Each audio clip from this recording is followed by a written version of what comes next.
Welcome everybody to another episode of the Dragonus Podcastus. I am Puss in Boots, and I like to carve my first initial on trees for some reason in order to intimidate my enemies. And of course, with me is Queen Byron, who's playing the role of Fiona Of because she course. because she likes to roundhouse kick Robin Hood. Fun Every fact, time. fun fact, in the first movie, Robin Hood has an outrageous French accent, but the funny thing is that during the Norman conquest of the 10th century, it was a thing where the English did pick up on the French language, and Robin Hood is so it's entirely possible that Robin Hood picked up on that. So it technically makes him the most accurate depiction of Robin Hood, if we're going by history standards. Anyway, that's enough for our history lesson today. If you guys enjoy our podcast and would like to support us, you can do so at patreon.com/Dragonus Podcastus. We finally have the bingo card ready. Oh, Yay! yay! There won't be any prizes, but to start off, we're gonna start with four corners. It's fairly simple. There's nothing terribly complex about it. So, yeah, we'll start off with that. And of course, everybody needs an episode. We need an episode, so we figured why not. So, Byron, do you like stabbing people in the back? Only if someone is standing in front of them. Yeah, that's true. Do you like pickpocketing people? It depends on what's in their pockets. That can be a dangerous game to play. Okay. Do you like hiding in shadows? Yes. Okay. That's what we do in the shadows. Yeah. Well, I got good news. The rogue is definitely for you then, because we're talking about the rogue, and I gotta say right now, it feels good to play a class that has no like very specific moral values, because a rogue can be basically a heart of gold. He can be an absolute scoundrel, or he can be like the Robin Hood, where he robs from the rich, gives to the poor, takes them for himself, kind of thing. It's very interesting. Um, but so there's that. Now, do you want to kind of explain the basic premise of the class and it's kind of a little bit of its history? Yeah, so the rogue, I believe the rogue was initially created because original inventors of Dungeons & Dragons wanted to have traps and things like that in their dungeons, but they wanted to have someone who could overcome those traps. So the thief class was kind of invented. Over the years, it's taken on more nuance than that, with different kinds of like archetypes and things like that. So it's kind of transitioned to a more of what we call the rogue today. So obviously the rogue can detect traps and pick locks and disable traps and do all kinds of cool things like that. But they also have quite high damage output in kind of small bursts, with a special ability they have called Sneak Attack. Scales with their level, so they can do damage, they can find traps, they can maybe stealth, they can, search around. They have quite a variation of different things they can do with their class abilities. Also, that reminds me of a bit from Avatar: The Last Airbender. Sneak attack! Oh, Sokka, sneak attacks don't work if you yell it out loud. Well, I mean, he does have a point there. So did you actually know that in original D&D, it was actually they classified they classified the class as a thief rather than a rogue. It over time it did evolve Mm. into the rogue, but the funny thing is that the the rogue act or, yeah, the rogue they had the lowest hit dice. Mm.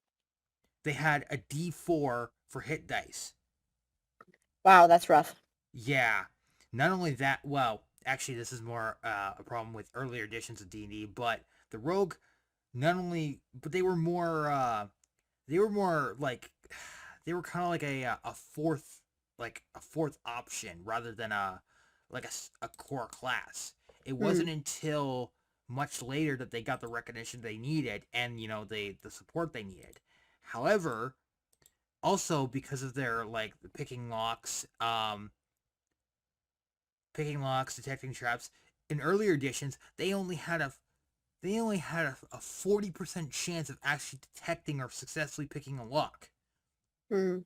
It's early days of D&D were very rough. But as they gained levels, that chance increased, and as we know it now, the sneak attack or the backstab became pretty much the most overpowered one of the most overpowered abilities in the history of D&D, next to a sorcerer or wizard spells. But the basic idea behind a rogue is basically when you need somebody who can, you know, you need somebody who can get into places that nobody that aren't supposed to be gotten into, and you need somebody who can also um basically like gather information, and also it can hold their own in combat. I think the biggest Mm-hmm. example of that would be somebody like um what it's I believe his name is Malik. He's from the second Conan the Barbarian movie, where they stole from the merchant, and then the queen's guards come and attack them, and he's like, why aren't they trying to kill us? Maybe they want to capture us and torture us to death. And then he finally gets into the fight, and then he like backstabs the guy, but then he ends up uh having the guy fall on top of him, and then as soon as he gets up, he gets bonked on the head. That's basically the early example. That's an example of early D&D. I'd say the two Conan movies are actually a good representation of some of the classes of D&D, but the Rogue is definitely up there when it comes to like how it's played in earlier editions. Um, but the class is also distinguished by another thing, is that most of the weapons they can take are based on dexterity, and they have the finesse status, which means they put their points. They do damage with their. I believe they do damage with their dex, not with their strength. Correct me if I'm wrong on that. Yeah, so a lot of the weapons that they choose have what's called the versatile property, which means that the person who's wielding it can choose to use strength or dex. And a lot of times, like you said, rogues will put a lot of their points kind of into dexterity to enhance their stealth and to enhance their weapon damage, so they can use that one stat for both things. Also, another thing is that um, rogues actually have the ability to. They gain the ability to use two weapons at the very start. They're probably the only class that does that, and they don't need a subclass in order to dual wield, which is crazy. And they don't even need feats for that, which is great. Um, the funny thing is that rogues are also really good with ranged weapons too. Like Hmm. you get an example of, like, say, I don't know, like a knife thrower or a ninja, and basically they're really good at, like, throwing things, because nothing's more deadly than a flying piece of metal that's gonna go into your face or your chest. It's And rough. yeah, and of actually most of their skills that they can choose from have a lot to do with what their secondary role would be. So, for example, acrobatics, they can tightrope walk, or they can get into places that are inaccessible. Athletics, kind of same thing. They can do like tumbling. Deception. They can. Rogues can also make really good spies. Um, Hmm. they're also like um, they're a lot of fun. A lot of that has to do with like how the class is in terms of flavor, how it is would generally be played. But nobody said that the rogue was meant to be a morally good class. This is the class you want to take if you have an itchy arm and no morals about killing people. So yeah, so we're just gonna quickly go through each of the abilities, and Byron's gonna kind of explain what he did. So starting off, so expertise, that's pretty much self-explanatory. You can basically put more points, or you get proficiency in a skill. Sneak hmm attack is, well, sneak attack, and thieves Well, can't. Oh, sorry, go ahead. well, no, not to cut you off, but just to briefly touch on sneak attack, because I feel like it's one of those abilities in 5th edition that's misnamed. While yeah, I love that joke about, you can't yell out sneak attack, right, to do it, but I think it's more, if I had my way, I would change it to opportunity attack, and then an opportunity attack I would change to something else, right? But it's more of taking an opportunity when your foe is distracted by an ally. So normally, rogue can use their sneak attack damage or apply their sneak attack damage when they hit if they have an ally within 5 feet of the same target. So you can imagine if you and your friend are both fighting the same person, and that enemy is focused on your friend, then you as the rogue get an advantage and you can deal more damage. So it's less like a sneaky attack and more like maybe like hitting a critical organ or something like that, or taking an opportunity to hit while your opponent is distracted.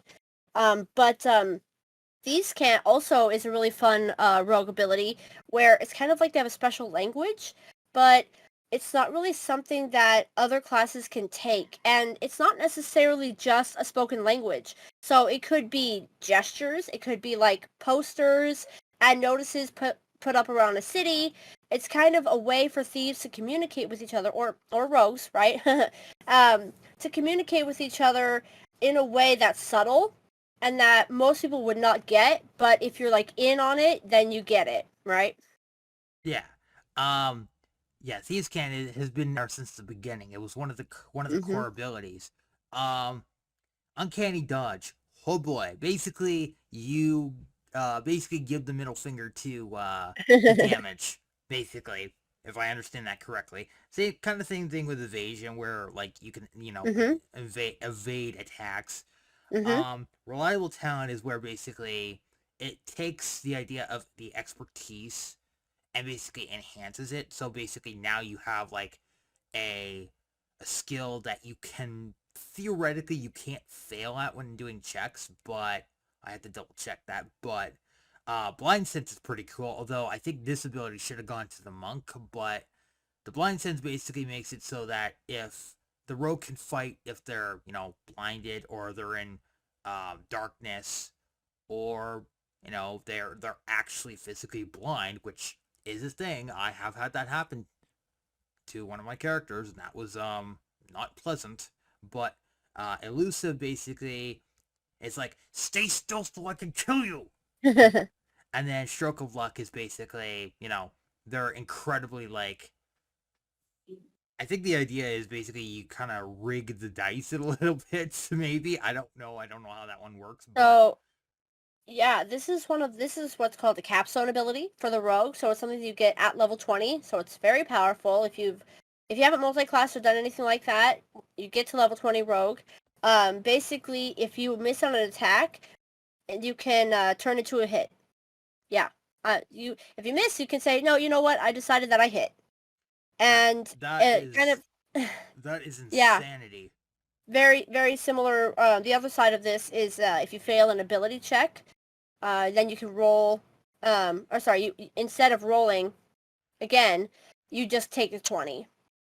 But you can only do this once before you have to take a short or long rest to regain the ability, but yeah, this is very powerful.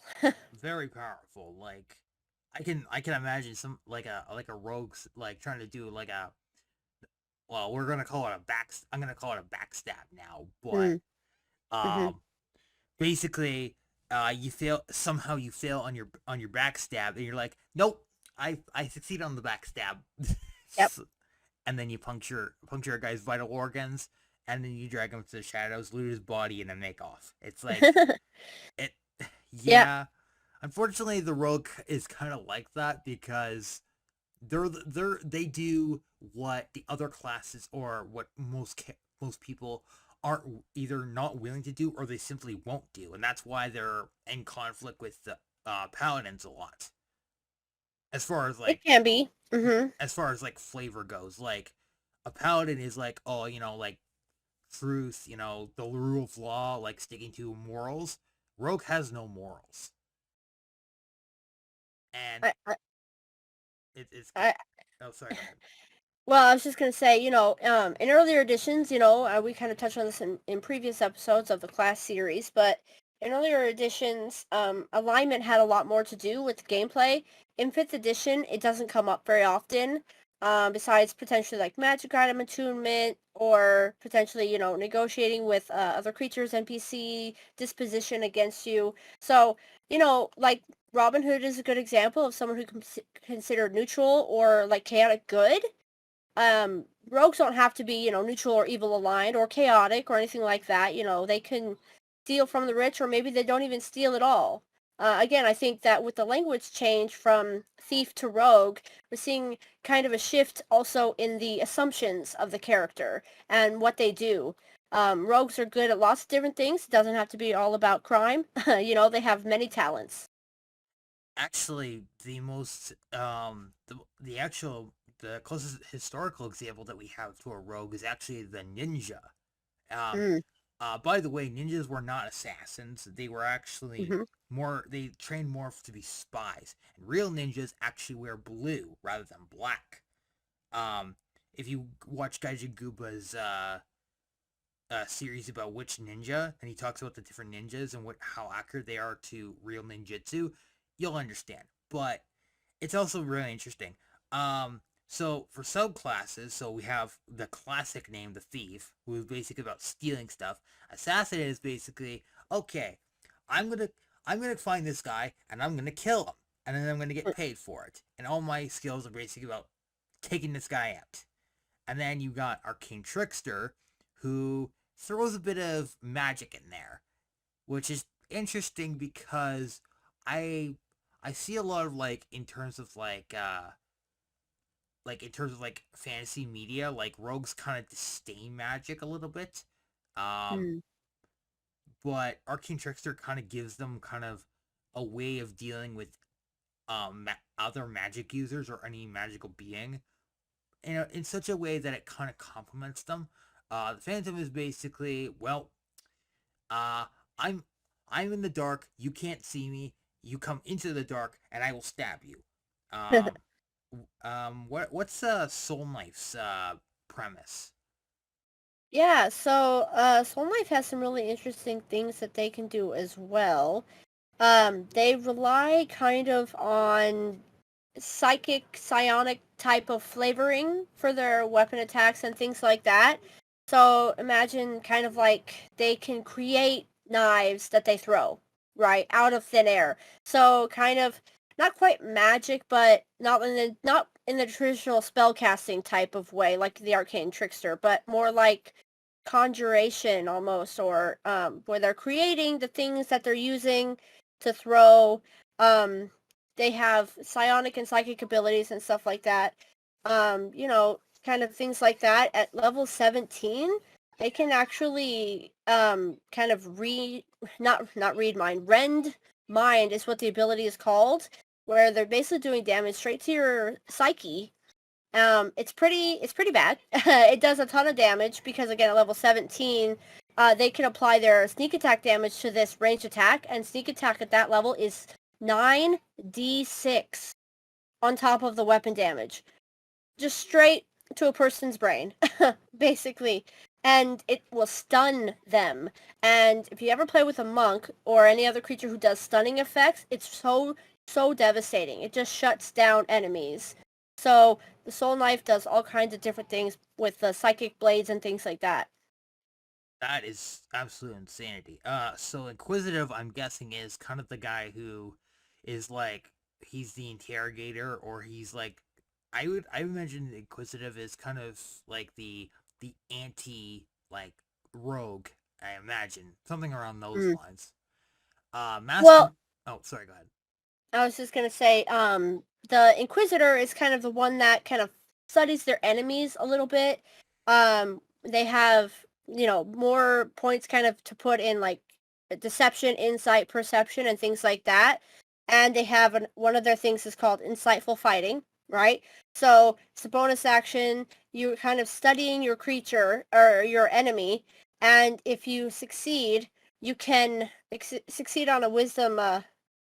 I'm sorry, if you would succeed on it, yeah, an insight check against their deception, you can use your sneak attack damage on them, even if you're not normally would be granted the sneak attack damage. So you're gaining insights to your foes, you're studying their movements and doing kind of things like that, you know. Okay. Mastermind is basically the guy who plans the heist. Mm, For a recent example, see Chris Pine in mm, the D&D movie, even though he's mm-hmm, technically playing the bard. Scout is, well, self-explanatory. Swashbuckler, the mm, pirate, or the guy who's like the duelist. So think Puss in mm-hmm, Boots, Jack Sparrow, that kind of thing. mm-hmm, Um, Ninjas. Well, ninja is self-explanatory, but this is actually just a archetype I kind of came up on my own, but it does come up that you can play a rogue as a ninja, where you basically you get advantages on like climbing, and like you get specialized tools for specifically for getting into impenetrable areas. Um, but it's a lot of fun, and also you get advantages to throwing weapons, and also one thing the ninja has historically is that they have um, two things. They have smoke bombs, and they have what's known as powdered. Well, basically, what it is basically it's a hollowed out egg. They put like a bunch of like irritants in. And then when they need to, they'll slap their hand together, and it'll turn to like a mist, and they throw it in their opponent's face, and their opponent is like, it's like it's imagine like putting hot chili pepper sauce in your eye, and you get a basic idea, and then they can like either like get behind them and stab them in the back, or they just run away. And also, the ninja are most associated, as seen with the Ninja Turtles.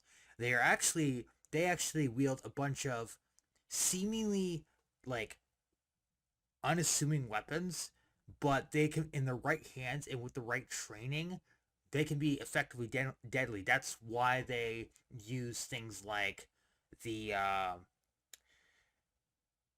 the kunai, the kusarigama, the what is it? The sickle, not the sickle. It's the kama, um, the bow staff, the sai, the nunchaku, that kind of thing. Now the nunchaku specifically would be more of a monk weapon, but it is a dexterity based. It would technically be a dexterity based weapon. But the funny thing is that the original Turtles, they didn't of the four, one of them didn't actually wield sais until much later, and that's Raph. Raph actually used tonfa because tonfa work, and because Master Splinter basically went about the idea that he's trying to teach his well he calls them, he adopted them as his sons, but he's trying to teach his students basically the idea to not use the weapons in a lethal manner. Hence why Raph was given the tonfa, and then eventually it evolved into the sai. Although one could argue that Leo possesses the most lethal of all the weapons. That's another story. Anyway, so just before we cap off, let's quickly go through like all the well known rogues in media. So the obvious ones are Han Solo. He's a scoundrel. mm-hmm, Um, of the list we've got here, the original rogue before he was called a rogue, Bilbo Baggins, was a thief. mm-hmm, However, it would be argued now they kind of skirt around this by saying he's a burglar, but a burglar is technically still a thief. So, mm-hmm. um, the one that surprises me the most is Indiana Jones. Now, do you want to kind of explain your reasoning for why? Yeah. Yeah, just kind of explain how that works, kind of thing. So I would say that Indiana Jones could be considered maybe an inquisitive or a scout type of rogue in fifth edition terms. But you know, he's got proficiency with ranged weapons and like the whip. He's sneaking around places. He's starting to solve puzzles and things like that. Just in the I just watched Indiana Jones and the Last Crusade. He's tricking his way into a Nazi castle, where then he sneaks around. He's looking for his father to try and free him. It feels like very rogue-based abilities. By the way, Last Crusade is considered to be the best Indiana Jones movie next to Raiders, but Hands down. we won't get into Raiders because I have a lot to say about that. But also, Another time. also, Sean Connery, just Sean Mm-hmm. Connery in this movie. Also, one could argue that James Bond could also be a rogue, but well, just to kind of go on a small tangent here, but the idea of James Bond is basically he is a spy, so technically yes, technically no, but the fact he does, disguise himself, he goes undercover. Um the only thing is that as far as in order to keep things like PG within the context of the game, a rogue would not go around, seducing women, that kind of thing. But also, Bond is kind of a bad spy because everybody knows who he is, especially his Yeah. enemies. Uh-huh.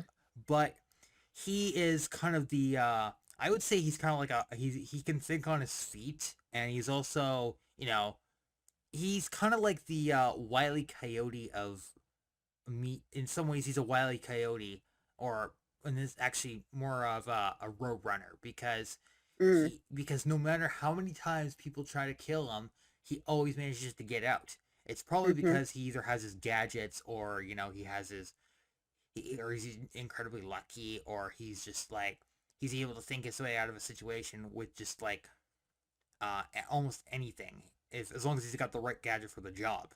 Um, one particular one that I was interested in is Laura Croft. Now that one's a bit of a weird one because she doesn't really sneak around, but she's definitely an inquisitor style. Mm-hmm. Definitely an inquisitor style rogue, I would say. So one thing that I'm realizing is that none of these rogues actually really deal with acquisition of treasure, which almost Indiana Jones and Lara Croft both kind of fall under, right? So obviously Indiana Jones' famous line, "It belongs in a museum." Yes, absolutely, but he's still like, collecting treasure. What he does with it after the fact is different, right? But that could be a really fun subclass to make too, aside from the ninja. Is like a rogue that can appraise items, know the value of things, read maps, and treasure hunt, right? Like Lara Croft or Indiana Jones. Yeah. Also, Laura Croft is just depending on which version you're going by, she has like she's proficient with ranged weapons. She also has, Hmm. she's proficient with knives, and she's very agile. If anybody's played the game, you'll know she can do like backflips like casually. Hmm. Um okay, Jack Sparrow's an obvious one. He's a swashbuckler. Loki is the arcane trickster, most certainly. Hmm. Hmm. Um, we've already talked about Robin Hood. We've already talked about Bilbo. Um, Firefly, I have not seen. I've heard good things about it. That one you may have to explain that one. Yeah, so I'll just say, if you or any of our listeners are interested in getting into the series, it's great. It's very short. There's one season. It has like 12 episodes, and then they made a movie, but that's it. It's famously kind of canceled before its prime. There's a whole history. We don't have to get into that today. We can maybe make a video about the tragedy that is Firefly. But the whole premise is there's a crew of 5 or 6 people, kind of depending, who are all thieves. And they're not just rogues, but like actual like thieves. They have a spaceship and they fly throughout the galaxy and they do heists and jobs. There's literally a train robbery in the show.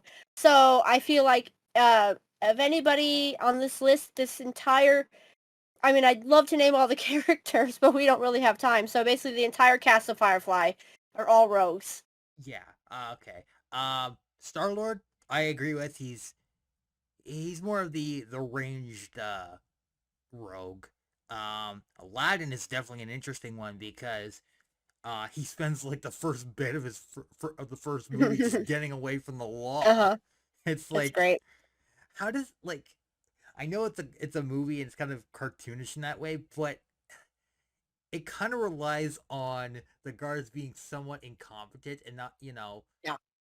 and Well, it's like the Dukes of Hazzard logic, where if they don't catch you immediately and you get away, then you're scot-free. Like in the Dukes of Hazzard, that sheriff knew where those people lived, but he always tried to catch them in their fast car, and it never worked. So they always got away with it. oh yeah, General Lee. Yeah. Oh, speaking of the General Lee, just a small update. General Lee was there was a thunderstorm or was it a tornado? It doesn't really matter. But basically, a car fell on top of the old original, like Oh the no. OG model, and it crushed it beyond repair. And it's like, oh, there goes 20 years of history. Hmm. Um, Tragic. okay, Natasha Romanov is definitely she's the weird one in this list because she's a ranged fighter, she's a melee fighter, and she's a spy, but she also works for an institution. So, and rogues have no loyalty to anybody, and yet, you could also make the argument she's technically an assassin because of her backstory. But Hmm. I don't know. Flynn Rider, he's probably the funniest of all the ones on this list because they just can't get his nose It right. just can't get his nose right, poor fella. I know And it's crazy, and also it has one of the best it has two really good songs in Mm. Tangled. Like I would argue Tangled is better than Frozen, but Oh, I agree. We'll have to do a video on ranking recent Disney movies. yeah, and just it's believable, and Mm. Mhm. a scoundrel who turns to another group who gets help from another group of scoundrels Mhm. from trying to escape from the law, and he's getting pursued by a horse. And that's the weird part. It's That's like the best part. yeah, it's also really funny because it's just the dynamic. And then you got Puss Mhm. in Boots. Puss in Boots doesn't need any explanation. He's basically the Zorro. Mhm. And also just, he starts off kind of as an assassin because of how he was introduced, but he plays the swashbuckler after that, which is great. And also just, he uses like his kitty charm. It's like I don't know, it's great. It's something else. And almost everybody falls for it for some reason except for, Donkey because, it's Donkey. Yeah. So anyway, any last thoughts before we wrap up? Yeah, I think the Rogue is a great character who has a ton of versatility.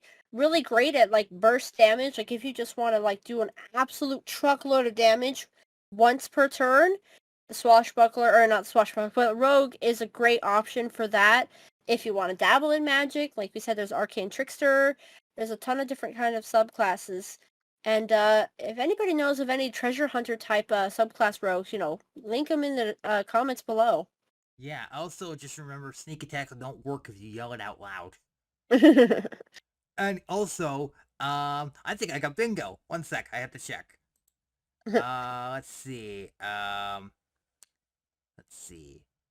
Joke you didn't get, movie scene reference, a scene from a movie, character conversion, minor history lesson. Um, Wow. no, never mind. I was in the wrong position. Okay, well, darn. All right, we'll try for next week. Hopefully, I'll get a bingo. Anyway, we'll see you guys next week.